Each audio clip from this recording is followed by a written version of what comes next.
Hello friends, मैं हूं आपके सामने गौरव मिगलानी। इस वीडियो में जो टॉपिक हम डिस्कस करने जा रहे हैं वो है प्रोप्राइटरी रेशो।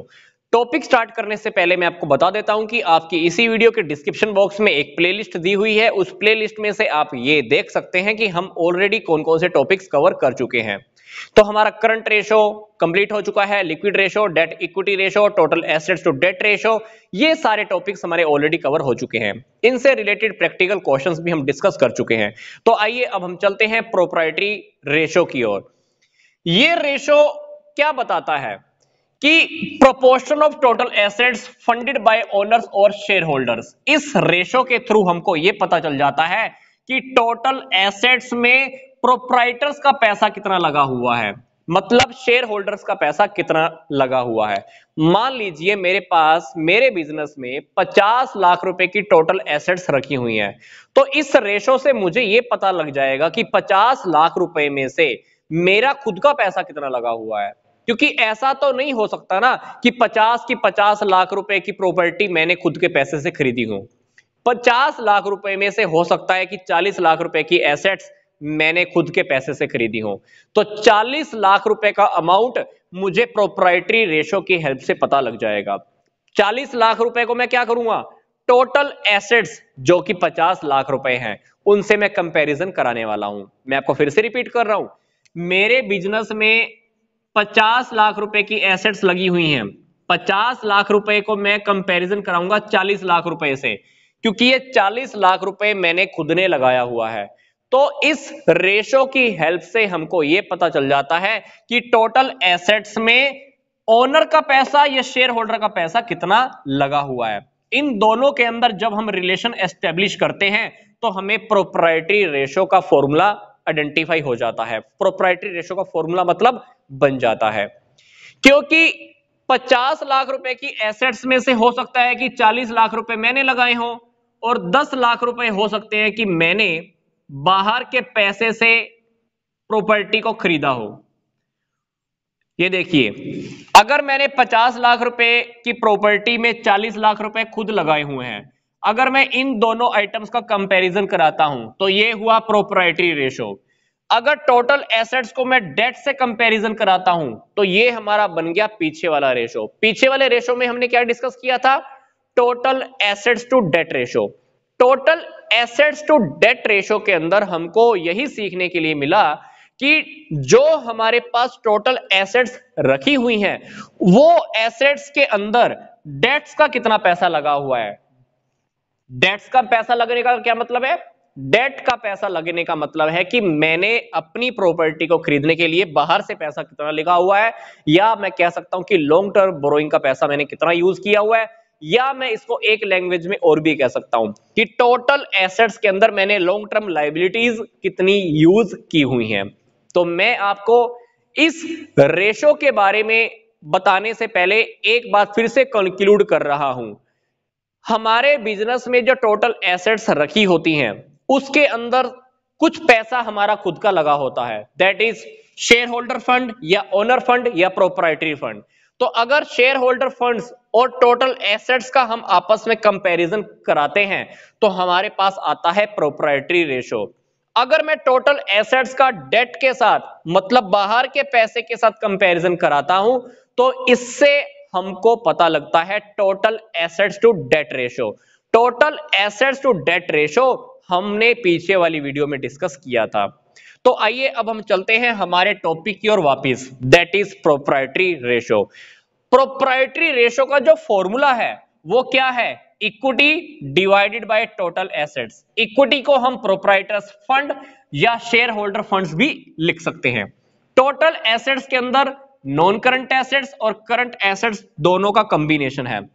अगर ये रेशो हायर है, मतलब अगर हम फॉर्मूला लगाने के बाद यहां पर आइटम्स रख देते हैं, जो हमारे पास डेटा गिवन होगा वो डेटा रखने के बाद जो हमारा आंसर आना चाहिए वो रेशो हमारा हायर होना चाहिए। हायर आने का क्या मतलब है, इसका मतलब ये है कि हमारे बिजनेस की जो फाइनेंशियल पोजीशन है ना अच्छी है। किस पॉइंट ऑफ व्यू से, long term point of view से। रेशो का हायर होना इसका मतलब है कि हमने जो हमारे पास टोटल एसेट्स है ना उसका मैक्सिमम प्रोपोर्शन हमने इक्विटी से परचेज किया हुआ है, मतलब खुद के पैसे से परचेज किया हुआ है। इसका मतलब है कि हमारी जो कंपनी है या हमारी जो फर्म है बाहर के सोर्सेज के ऊपर, लॉन्ग टर्म लायबिलिटीज के ऊपर कम डिपेंडेंट है। यहां पर ध्यान से देखिए, 50 लाख रुपए की एसेट्स खरीदने के लिए 40 लाख रुपए तो मैंने खुद का यूज किया हुआ है, मतलब हमारी फाइनेंशियल पोजीशन बहुत अच्छी है, हम बाहर के पैसे के ऊपर कम डिपेंड करते हैं। तो ये रेशो हमको यही बताता है, अगर ये रेशो हायर है इसका मतलब है कि जो हमने टोटल एसेट्स रखी हुई है उसको हमने मोस्ट प्रोबेबली जो फंडेड किया है वो पैसा मोस्ट प्रोबेबली कहां से आया है, खुद के पैसे से आया है, इक्विटी से आया है, शेयर होल्डर फंड्स कह सकते हैं, प्रोप्राइटर फंड कह सकते हैं, ओनर फंड कह सकते हैं। अगर ये रेशो हायर है इसका मतलब है कि हमारी कंपनी बाहर के सोर्सेज के ऊपर कम डिपेंड करती है। ये रेशो हम एक प्रैक्टिकल क्वेश्चन के थ्रू भी समझ लेते हैं। प्रैक्टिकल क्वेश्चन जैसे ही आप समझ लेंगे हमको इस फॉर्मूले का, इस क्वेश्चन का, इस टॉपिक का मतलब और भी अच्छे से समझ में आ जाएगा। तो आइए अब हम चलते हैं एक प्रैक्टिकल क्वेश्चन की ओर जो बहुत छोटा सा है। हमारे पास इक्विटी शेयर कैपिटल दी हुई है 15 लाख, रिजर्व एंड सरप्लस दिया हुआ है 10 लाख। क्वेश्चन के अंदर नॉन करंट एसेट्स है 25 लाख, करंट एसेट्स है 15 लाख। हमको क्या फाइंड आउट करना है? Proprietary ratio. प्रोप्राइटरी रेशो का क्या फॉर्मूला है ये हमको क्वेश्चन में गिवन है, that is equity divided by total assets. अब इक्विटी के अंदर हमारे पास क्या आता है? इक्विटी शेयर कैपिटल भी आता है, रिजर्व एंड सरप्लस भी आता है। तो हमारे पास ये अमाउंट हो गया 25 लाख, डिवाइड किससे करना है? टोटल एसेट्स से। अब मेरे पास टोटल एसेट्स के लिए नॉन करंट एसेट्स और करंट एसेट्स गिवन है, दैट इज 40 लाख। तो मैं क्या करने वाला हूं? 25 लाख को 40 लाख से डिवाइड करने वाला हूं। तो हमारे पास ये आंसर परसेंटेज में भी आ सकता है। अगर आप परसेंटेज में निकालना चाहते हो तो आप 100 लिख दीजिए, मल्टीप्लाई 100 कर दीजिए, अदरवाइज आप रेशो में भी निकाल सकते हो। तो आपका आंसर क्या आएगा?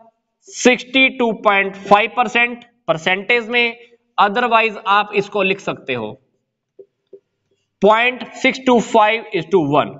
अब ध्यान से देखिए, ये फॉर्मूला जैसे ही हमने अप्लाई किया इस इक्वेशन के अंदर तो हमारे को क्या पता लगा कि जो हमारे पास एसेट्स हैं, जो हमारे पास एसेट्स हैं उस एसेट्स का 62.5% पैसा हमने खुद लगाया हुआ है। क्या? जितनी हमारे पास टोटल एसेट्स हैं उस टोटल एसेट्स में से 62.5% एसेट्स मैंने खुद के पैसे से खरीदी हुई हैं। मतलब हम बाहर के सोर्सेज के ऊपर डिपेंड तो हैं पर कम डिपेंड है।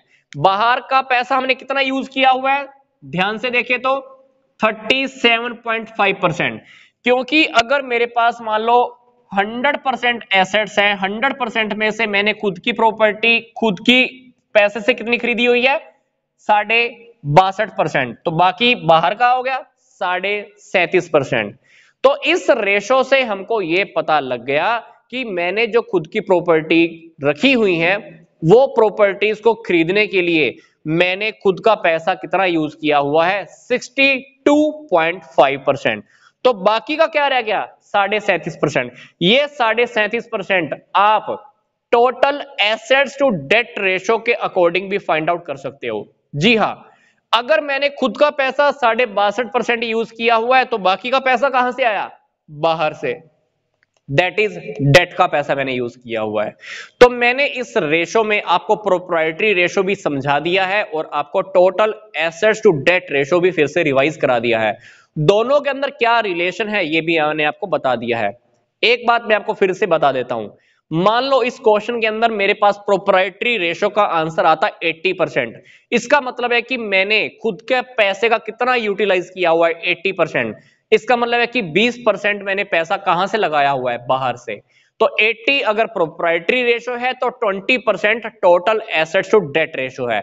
इसी तरह से मैंने आपको बताया कि अगर 62.5% मैंने खुद का पैसा यूज किया हुआ है तो 37.5% मतलब मैंने बाहर का यूज किया हुआ है। पर हमारा इस क्वेश्चन में टारगेट क्या था? सिर्फ ये वाला आंसर फाइंड आउट करना। तो मैंने ये आपको ये वाला आंसर भी निकाल के दिखा दिया, प्लस दोनों टॉपिक्स के अंदर थोड़ा सा डिफरेंस भी बता दिया, क्या मैच है क्या डिफरेंस है ये भी मैंने आपको अच्छे से क्लियर कर दिया है। तो मिलता हूं अब मैं आपको नेक्स्ट वीडियो में, इस टॉपिक के कुछ प्रैक्टिकल क्वेश्चंस हम डिस्कस करेंगे। तो यहां तक का वीडियो देखने के लिए आपका धन्यवाद।